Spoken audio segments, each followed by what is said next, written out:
the session. The webinar is also being recorded and will be available later today via the News on the Block YouTube channel. I will also send you all a link via email to the recording and also to the slides. That's all from me. I'm now going to pass you over to Annie and Jen to begin the session. Morning, everyone. I'm really pleased there's been a great sign up to this session, and it's clear that everybody's committed to their training. And we're going to have a look at the FRICS accreditation today, and particularly the step-by-step process for block managers. So we're lucky enough to have Jen on the webinar today. She is an expert in all things APC. And runs a training academy to support people through APC, and she can discuss that in detail later. I just also want to thank PMR for facilitating this for us, as well as News on the Block. So I'm just going to move over. So as we mentioned, this is Jen and I, some pictures, and I'd like to give you a bit more information on Jen. If you might know me, I used to work in block management. I had a block management company, Burlington Estates, for around 15 years. I carried out lots of training during my time at Burlington, in particular my MRICS, and hopefully Jen will be helping me with my FRICS shortly. So a little bit about Jen that you might not know. So Jen is co-founder of Property Elite. She is a RICS APC assessor, and she's also the author of How to Become a Chartered Surveyor. That's a published book that you can obtain to have a look at. She's also an experienced property consultant as well. So she's FRICS status, a RICS registered valuer, and a RICS accredited mentor as well. She's got 15 years experience working in the commercial sector. So she's experienced in providing training to students for the RICS, ASSOT RICS, APC, and also, as I said, the FRICS candidates as well. She works with corporate clients as well as individuals, and she's a senior lecturer at the University of the West of England and the University of Portsmouth, and an associate tutor at the University College of Estate Management. So she's a very busy lady. Her RICS assessment experience includes sitting on APC interview panels and as a preliminary review assessor. Jen? Thank you. I mean, I also see you a lot on the RICS website, putting a lot of information on the RICS Property Journal as well, writing APC columns for particular property magazines. But there's a lot to cover, Jen. Anything in particular I've missed? No, I think that's a very good summary. So thank you. Perfect. So I'll hand you then to start having a look at the RICS membership levels. Lovely. So thank you everybody for attending today, and hopefully wherever you are on your professional journey, whether you're fairly new or whether you're an older hand at block management, I'll be able to tell you a little bit more about how you can advance your career in terms of the RICS framework. RICS have 3 levels of membership, starting with Associate RICS, leading into MRICS and then FRICS. Associate RICS is a more vocational qualification that doesn't necessarily require a degree. Generally between 0 and 4 years experience, as you become more experienced, RICS require less in terms of qualifications. So Associate RICS can be a very doable qualification and relates very specifically one of the pathways to residential block management. Moving through to MRICS, this is kind of the gold standard for chartered surveyors and allows you to call yourself a chartered surveyor. FRICS is then the next step up from that and requires more involvement in the industry, more recognition, so other things apart from the core technical role of being a block manager or a surveyor. Today we'll primarily be looking at MRICS, but if you do have any questions or queries on the other 2 sides of this, then I'm more than happy to pick that up individually. Next slide. So What is the APC? The APC stands for Assessment of Professional Competence, and this is the process that you go through to become MRICS. So once you've passed your APC, you can then call yourself a chartered surveyor. The basis for the APC is it means that you're sufficiently competent and professional in the job that you're doing. So obviously, as a block manager, you're competent and professional in block management. Annie will tell you later on about the residential pathway. For the APC, you have an area of practice. So as a block manager, you would sit within residential, and you'll find that in some cases, you might need to look slightly wider at your experience or manage to fit that into what the RICS want to see. As we're talking about pathways, when you go through the APC, this is based on meeting a number of competencies at 3 levels. I'll tell you more about those levels, but effectively they come from level 1 being knowledge, all the way up to level 3, which is giving reasoned advice to a client. The last part of this slide is about routes and pathways, and it can be slightly confusing, especially when you read the RICS guidance, to understand what these mean. Pathway just means your area of practice, so residential, and route is a little bit different, which just effectively means the way that you get through the APC. So that's based on your qualifications and your experience.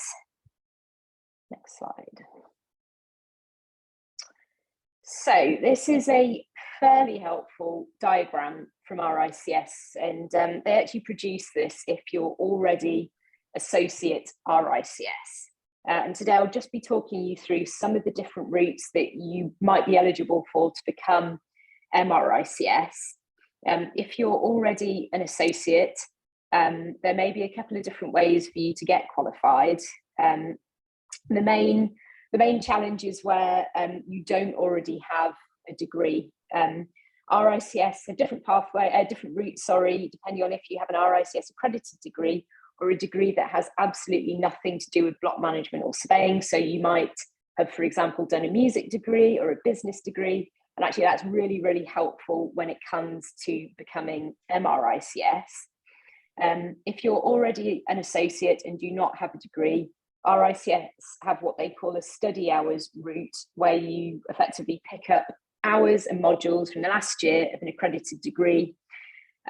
This route is under consideration for change by RICS. So I just say that if you don't have a degree already, it's worth keeping an eye on what happens, because I'd say it's fairly likely that RICS will be making some changes to make it easier for you to find a route to become MRICS. Next slide. So the APC itself is structured in 2 parts of the assessment. You have a final written submission that you send to RICS.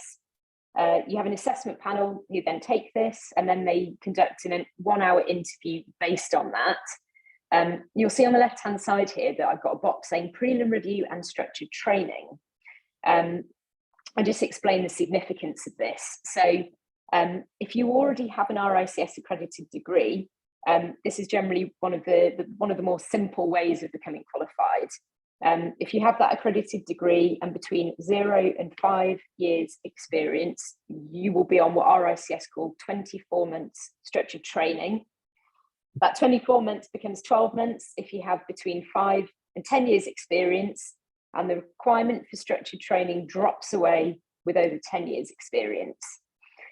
If you have a degree that is not RICS accredited, so something that's completely different, like that music or that business degree, when you have over 5 years experience, you can then look at what we call preliminary review. All that means is that before you submit for final assessment, you have an extra written assessment that goes to RICS, and then they say yes or no that you're of the standard ready to go forwards.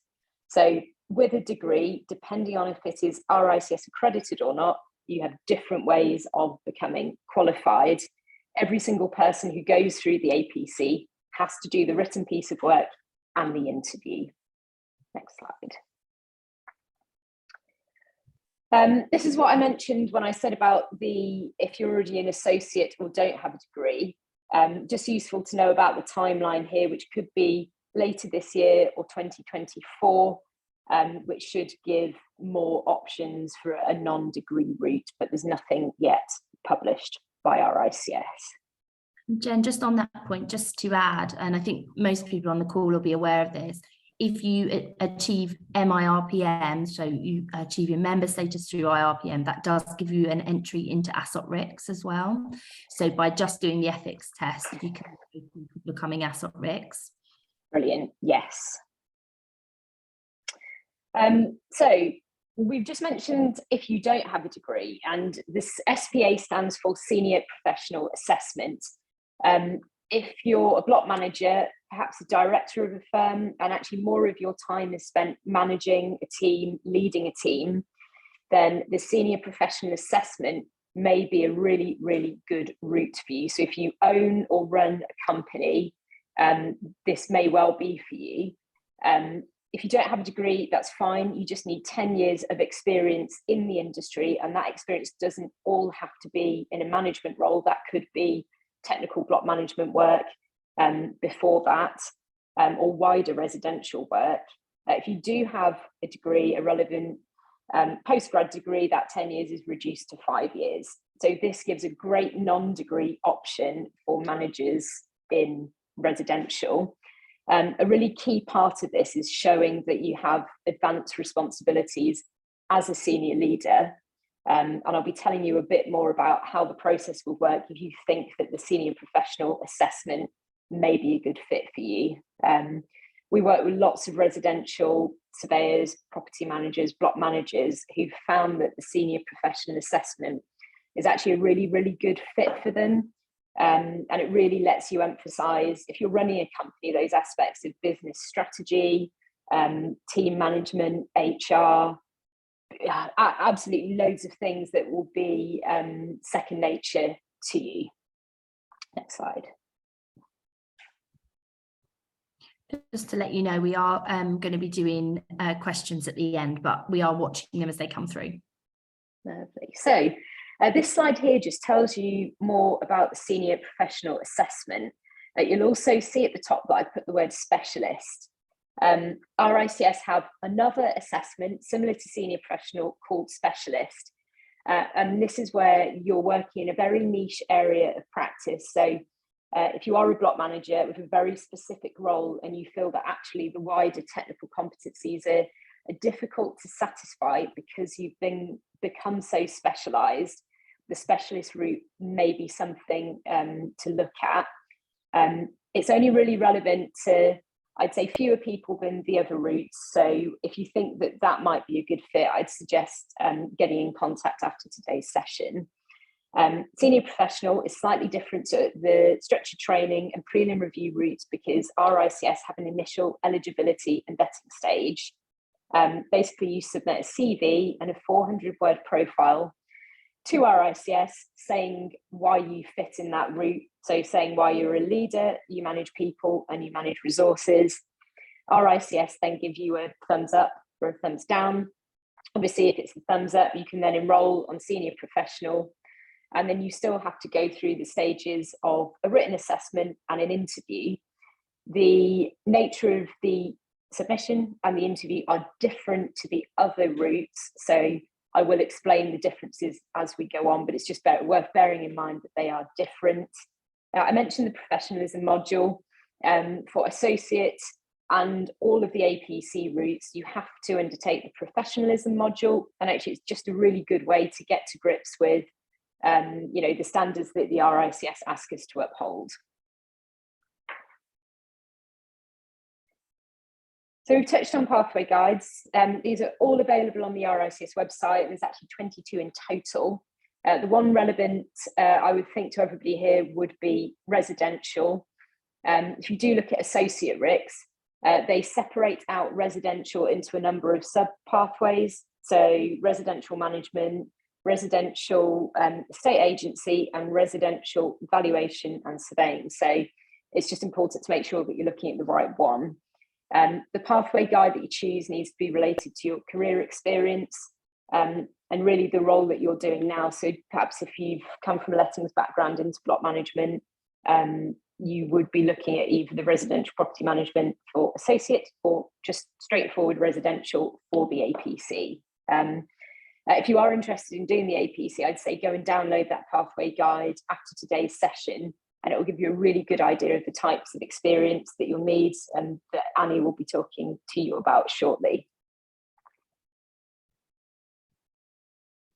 So for the APC final submission, and this is for the prelim review and structured training routes, so not the senior professional assessment, there's a couple of different things that you have to do to be able to submit.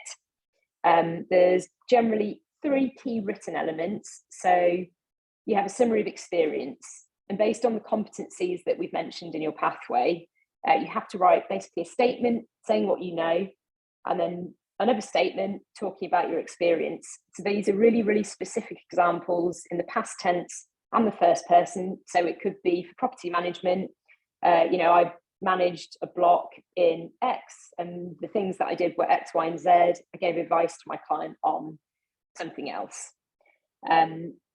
There's also a case study, and this is a really in-depth project, really in-depth report on one particular instruction. So it could be one aspect of block management, it could be a particular issue within a wider instruction, it could even be onboarding a new management client.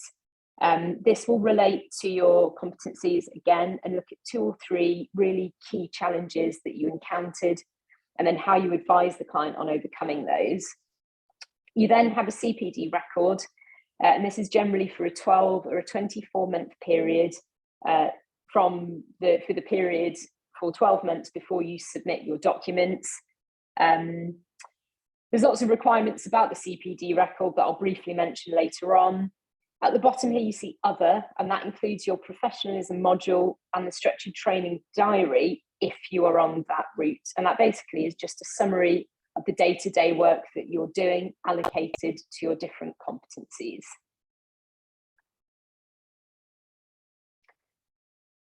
So competency choice. And Annie, do you want me to do a quick summary and then I'll hand over to you to look at the specifics? Lovely. So every single pathway has a set of mandatory competencies that, whether you're a residential surveyor, a building surveyor, a valuer, doesn't matter, everybody has to do this set of mandatory competencies. And these are really your core business skills, so things like client care and health and safety. You'll then see in the residential pathway that you have to choose technical competencies, and these are split into a list of core technical competencies, and you have a fairly limited choice over these, but these are the core skills a residential surveyor needs, and then optional technical competencies. The optional technical competencies are wider in scope. So, for example, if we take residential as the pathway and then filter it down to a block manager, your optional technical competencies will probably be much more relevant to block management, whereas say a residential valuer would choose very different optional competencies to a block manager. So, as a block manager, you might be looking at things like property management or maintenance management. Next slide. Every single competency is split up into 3 levels. The pathway guide will tell you the level that you need to achieve. The mandatory competencies have very set levels. The technical competencies, you have some choice over whether you achieve level 2 or level 3. Level 1 is about what you know. So for property management, it could be, I understand the ROC's guidance, I understand how to manage a property with tasks including X, Y, and Z. When you take it to level 2, this is you undertaking, let's say, block management work in practice. So you've got a specific example of when you've managed a block.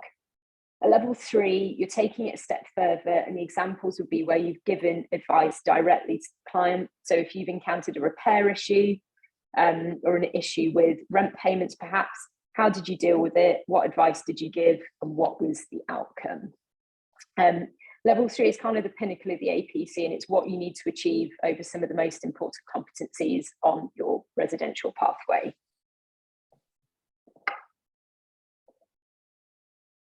In terms of competency choice, when you come to look at the pathway guide, the real key to getting competency choice right is that it reflects your current role and perhaps some of your past experience, and you've got a good bank of examples to choose from.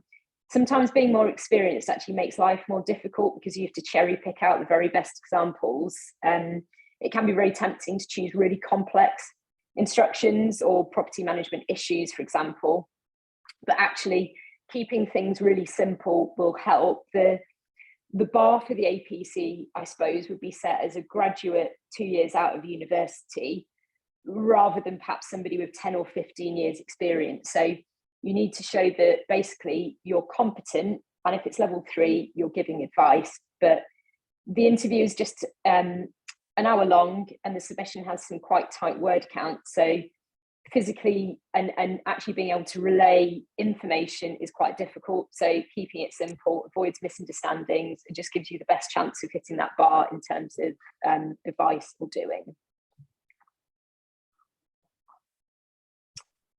So the mandatory competencies, these are the competencies, as I said, that everybody has to do. Where it says level 3, that needs to be giving advice. Where you see level 2, that needs to be examples of you doing. So client care could be agreeing a service level agreement and then updating the client. Where there's no level, these are all just level 1. So you don't actually need experience of, let's say, dispute resolution, but you do need knowledge. So, you know, business planning, I'm aware of my firm's business plan, you know, key elements include X, Y, and Z. Same for accounting. It's just knowledge rather than practical experience. The pathway guide actually sets out what you need to know and what you need to have done for all of these. And then actually on the next slide, if we just flick onto that one, actually, the pathway guide also tells you everything you need to know or have done at levels 2 and 3. And I'll hand over to Annie now. Yeah, so just touching on what Jen said, I guess the key thing to this is to download the guide. If you're starting on your journey now, to download the guide, to have a look at some of the competencies and start to think about where you're practicing and if you're getting these experiences in your current role, or if not, try and get exposure into these experiences. Also just thinking about the RICS interview as you get to that process. The worst thing that you can do in terms of your RICS interview or submission is talk about something which you don't know and is outside your skill set. That's a big no-no. So what you got to do is think about what's actually in your remit and what you actually do have a strong knowledge on. Don't guess at anything. So looking at the core competencies, some of the key ones that we can in block management is easily housing maintenance, repairs and improvements, housing strategies. I know that a lot of people that are involved in mobilisations of sites have got some strong understanding on that. Inspection, that's one that we all have to undertake. And even as we get into more senior positions, inspections are still there. It's still part of our role, whether it be a new business right the way through to kind of auditing. Legal and regulatory compliance is a core competency in block management and one that we should be able to cover off easily. I'm going to go to measurement and valuation afterwards because I know there's a lot of questions around this. But property management, again, is something that we're able to do. So choosing 2 to level 3, so one that you can give advice on. So thinking about housing maintenance, repairs and improvements, you can give your knowledge, you can give your experience, exactly, you know, you might have done a 10-year plan, and then you can give reasoned advice to the client about why they need to go on and undertake those repairs. You might categorize them, for example, in your submission to say what's necessary today and what could be left for perhaps 3 months and what could be put in next year's budget. That's advice, and that will bring you to level 3. So it's 2 to level 3 and 2 to level 2 within these core competencies. Jen, anything else you want to add on that? Oh, you're muted, sorry. I'm just going to unmute myself. No, I think probably, yeah, just the key one just to think about is how you can take out the valuation and the appraisal advice from your block management work. I know that a lot of residential candidates panic because they're not doing valuation work in a valuation department, and actually there are lots and lots of lovely ways that you can pull out advice on rent, it could be lettings. There's loads of different ways that you can pull out your own experience into valuation. It doesn't necessarily need to be a barrier. Yeah, I think for us in block management, insurance valuation. So every 3 years we have to undertake insurance valuations for our blocks under our ICS guidance. So, you know, we can be involved in those and shadowing those. If you have an estate agency arm, you can go through and do the comparable valuations with them. And if you're working for a developer, which I know some people on the calls are, might be able to shadow or be part of a team that do sort of residual valuation of development of land. So there are options about doing valuation within block management. I know people that did APC when I was working at Burlington, went off and actually, separate to when we merged with an estate agent, but went off and actually took experience and days with estate agencies to work on valuation. So if you start to think about this, you can actually build it into your APC and demonstrate it. And while we're here, I mean, we are going to go on to this, but on measurement, you know, it's the same again. So thinking about whether you've been part of anything like drafting plans, which are now required for the Fire Safety Act. So the changes in regulations are going to require new plans to be drafted. They might help us with measurement there, and you can demonstrate that. You also may have, you might be working for some RMCs that need to maybe do lease extensions, or part of freeholders doing lease extensions, and they need plans to be submitted into land registry. So you can be part of that. Or it could be even for measurement for apportionment. So looking at anything which you may have to do in terms of mobilisation of sites. Or potentially that I know in my experience, we had times where leaseholders required us to check certain areas they might have bought space and to increase apportionments in terms of service charge. So there are some ideas about measurement and valuation that you can demonstrate. So these are optional technical competencies. So coming down the list here, conflict avoidance management and dispute is a good one to be able to demonstrate. Obviously, you need to know the dispute resolution processes, but also you can look at your own company complaints procedures. And in block management, everybody knows about conflict avoidance. So you've also got data management. So thinking about your systems with the new golden thread, have you had to be involved in any way in bringing a new IT software on board, or learning about that and managing that to be able to work in the new legislation? Landlord and tenant, this is something that we can demonstrate definitely well, and you know, it's in all aspects of our roles. Maintenance management, again, so putting out a maintenance plan across the portfolios that you're working on. And you know, as I mentioned before, showing that you can decide which ones are urgent, which ones need to be required in 3 months and a year, how you've done them within your budget. That's what you can cover off in maintenance management. And then of course you've got supplier management as well. So I'm just picking out the very core easy ones as block managers that we do day in and day out. So this is valuation. Jen, I know that this is where you are very strong, so I'm going to let you step in. But again, I'm happy to chat through some of the examples that I've got for block managers to do this.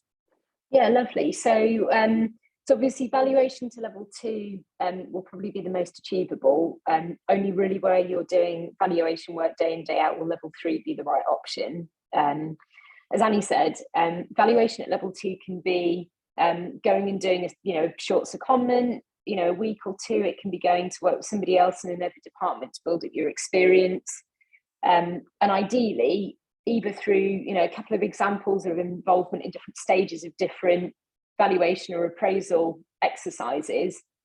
You'll understand the process from start to finish. So that initial terms of engagement phase, the research and the due diligence, the comparable evidence analysis, obviously then reporting to the client. And there are so many different ways that you can do that. We obviously have the RICS Red Book as the framework for valuing. It may be fairly unlikely that you'll have had an experience of a full Red Book valuation, because most of the purposes we've talked about would be accepted from BPS 1 to 5 of the Red Book. So you basically have to adhere to parts of the Red Book, the first two that mean that you act independently without conflict of interest, but your valuation has more flexibility, let's say, in how you report and what you do.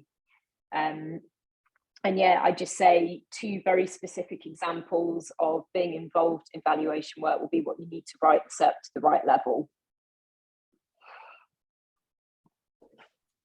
Perfect. Yeah.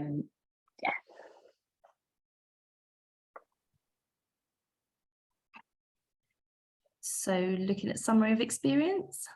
Lovely. So we've talked about the summary of experience, but just the key thing to pick out for you is actually the word counts. The RICS set word counts that you can't even go a word over, and you're left with between 150 to 200 words per level per competency. That'll be slightly less at your level 1s and more where you go to level 3. It's actually worth just trying to write out, let's say, 200 words on 2 examples, could be of property management, and actually just see for yourself how short they are.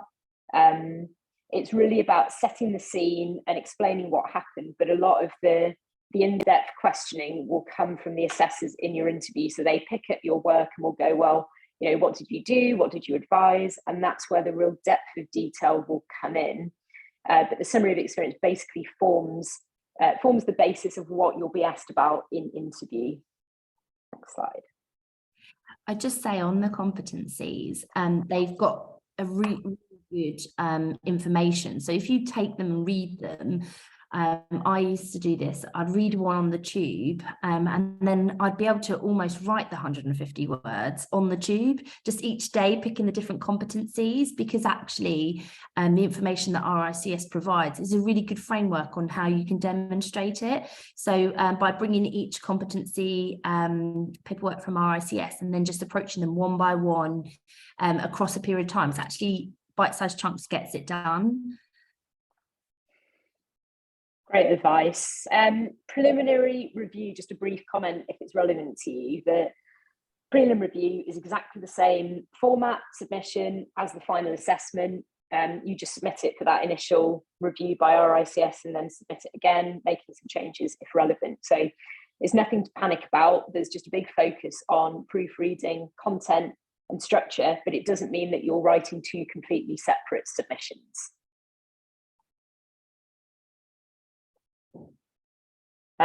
This is probably a slide to come back to, and actually works really well with what Annie mentioned about writing up your competencies.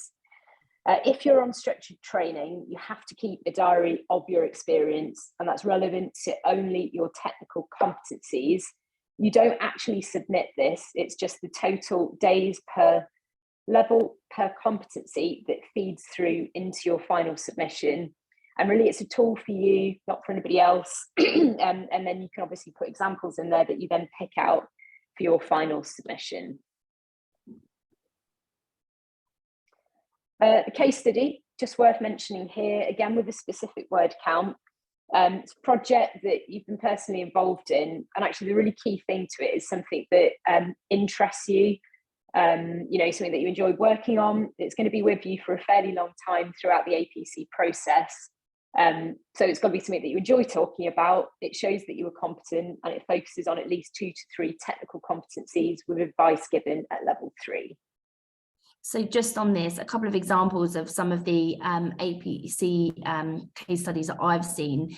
They involve major work, so setting out a 10-year program, having a maintenance program that they might have use their software to be part of that. So, the major works has been is such a big project. It involves health and safety you can bring into it, and also all the time you've got client advice. You're going back to the client as well, so you can push it up to that level 3. So I've seen quite a lot around that subject for block managers. So CPD record for everybody. If you're already qualified on another body, then it's likely that you'll be keeping a CPD record. The CPD just has to be relevant to the technical competencies, which, if it relates to block management or residential in a wider sense, it will be. Key thing here is that 50% of the total must be formal.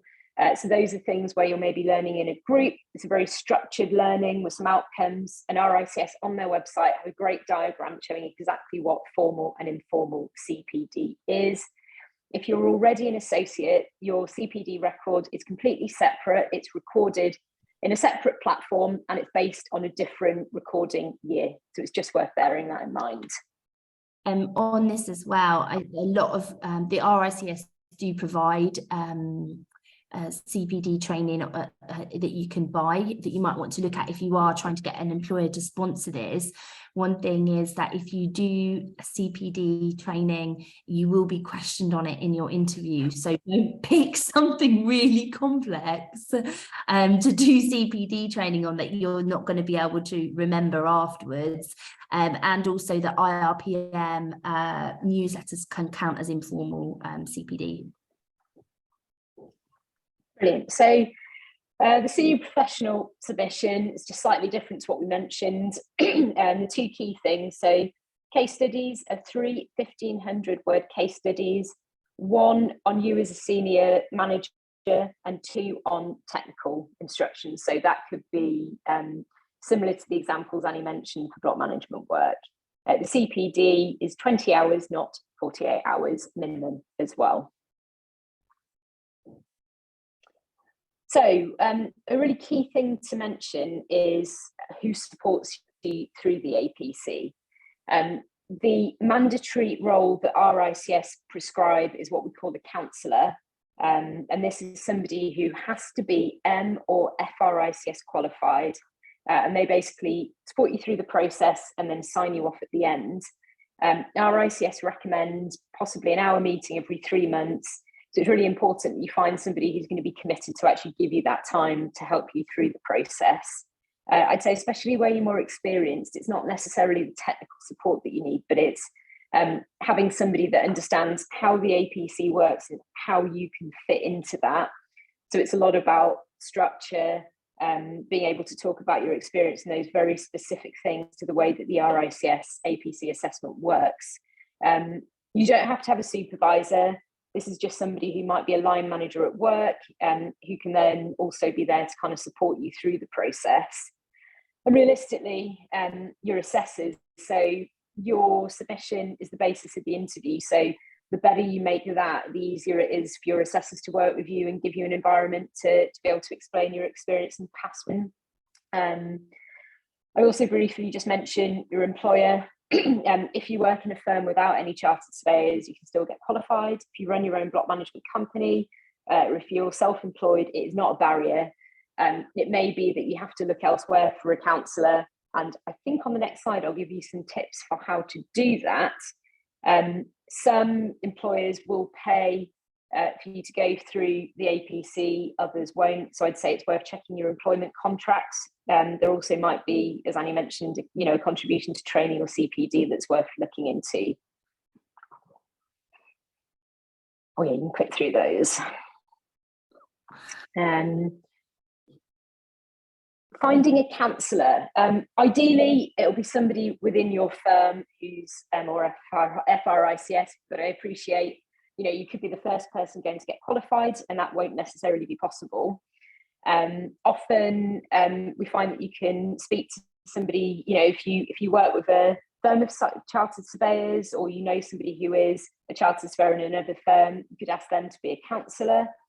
It's also worth looking at RICS MRICS, who are local regional bodies run by chartered surveyors for kind of early career stage professionals or APC candidates. There'll be lots of chartered surveyors there or people you might be able to get in contact with to talk about being a counsellor. We as Property Elite provide counsellors where we work with people for an ongoing basis on mentoring. And the really important thing to think about, whether you're looking at somebody in your firm, another firm, or off the RICS mentor list, that being a counsellor isn't just a signature. It's a commitment to kind of work with somebody throughout the process. And at the end, it's not just a tick box, because as a counsellor, you're saying that this person is of the standard to go forward. So it's actually a really, really important decision that we have to make. Sometimes we find that people agree to be counsellors but don't necessarily follow through, you know, not recognising the level of support that's required. So it's worth having that upfront conversation with your potential counsellor right at the outset, you know, clarify, this is what I need from you, can you give it me? And then they also have to undergo some online training with RICS before they can enter that role. So this is a real challenge sometimes to find somebody, but there are really good options out there to find somebody who'll effectively make your life a lot easier. So it's just worth mentioning that RICS have introduced a new assessment platform that effectively should make it very, very easy when you come to submit. They use an online system where you upload your documents and then click a button to submit. They previously had lots of problems with different systems, but these should have been ironed out and made very easy for you, you know, if you're thinking about doing the APC going forward. There's not much point in me actually talking to you about the changes because you won't know necessarily what happened before, but it's really just, there is some good guidance on the RICS website to just make sure you know how and actually when to submit from the outset. The RICS have set windows each year when you can submit. Generally, they're each 6 months, and the different dates for prelim review, senior professional, and the other APC route. So triple checking the date is really, really important.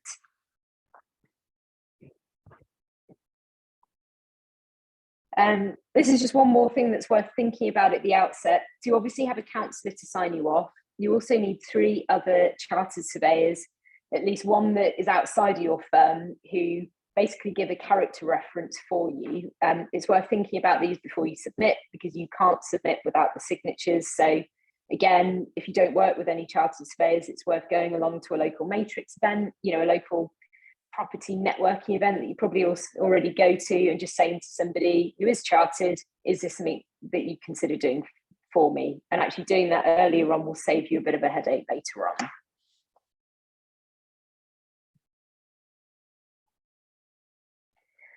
So touching on the interview before we take some questions, the interview is strictly 60 minutes and it's held online, not in person. It always starts with a 10-minute presentation on your case study, or if you're a senior professional, on your career history. Your assessors will then ask you about your case study and then about your wider submission, ending with a section of questioning primarily on ethics. The only area for an automatic referral is ethics. So above anything else, it's really, really important to get that right. And the basis of that questioning will be on your submission. So you need to know the submission inside out, and you also need to know your kind of wider knowledge, you know, justifying maybe why you gave advice, you know, the legislation, if you've got a statutory compliance issue in block management, and be able to answer those questions out loud. Next slide. As part of it, you do need to give a presentation on the case study. So I'd say think of this like a client pitch with a really nice visual aid to accompany it.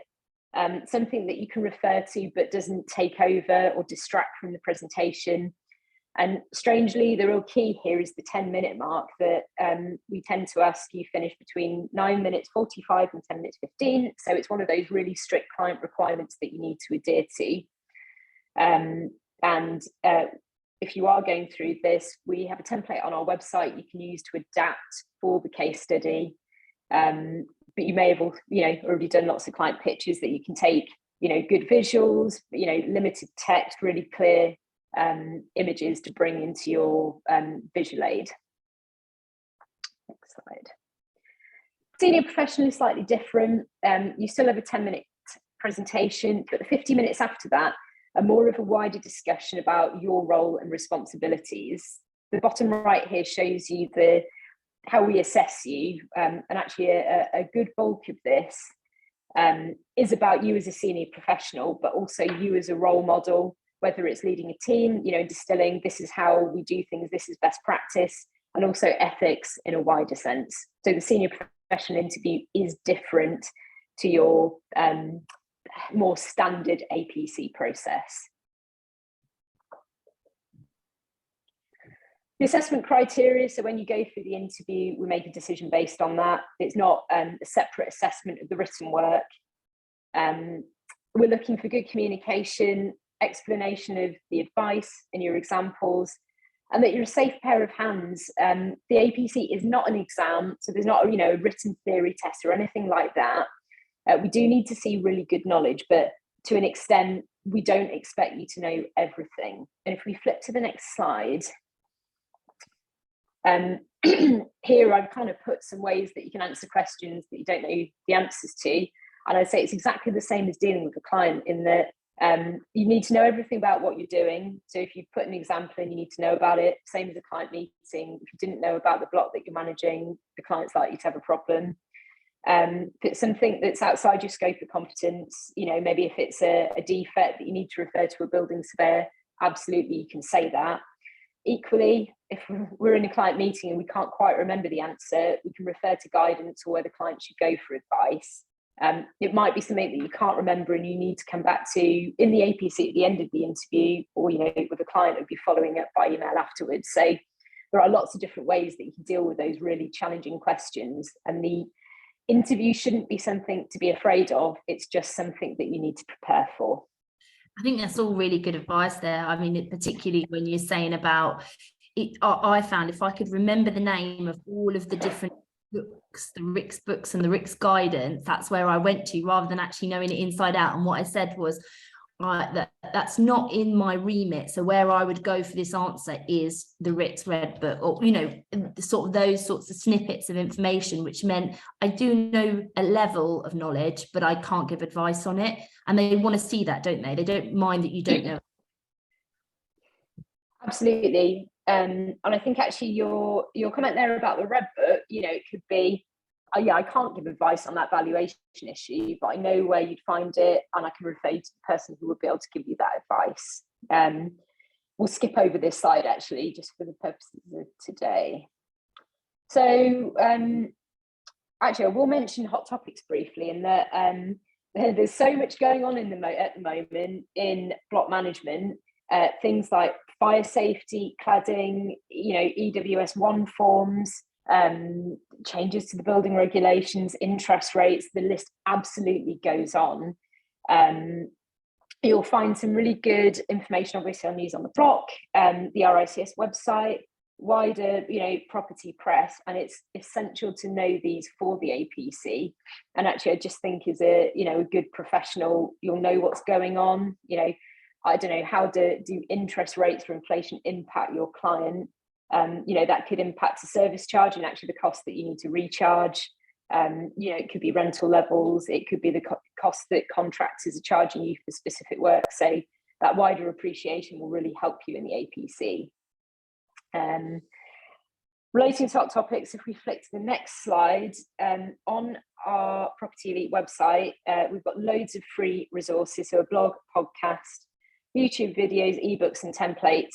With the weekly blog, goes through lots of hot topics, and you'll find some helpful residential information on there, including things like the new RICS guidance on high-rise buildings and valuation. There's loads of really interesting things on there. We also provide a free 15-minute consultation. If after today you think the APC looks like something you'd like to do feel free to book in, and we can give you some really specific advice on the right route for you. We then can provide individual paid support, and we also provide training to lots of big firms where they say, come in and we'll train your candidates or team. Some of our training is more general CPD as well. So we come in and train, it could be on a specific fire safety topic and things like that. So we do some very specific training as well. This slide just gives you an idea of how we help through the APC. So things like reviewing submissions, question packs, mock interviews, and then individual one-to-one mentoring. And I think that rounds off what I've got to say, unless Annie has anything else to mention for now before we take some questions? No, I think we'll go to questions later, just for the time. Have a look. Did you want to start with I'll go through them.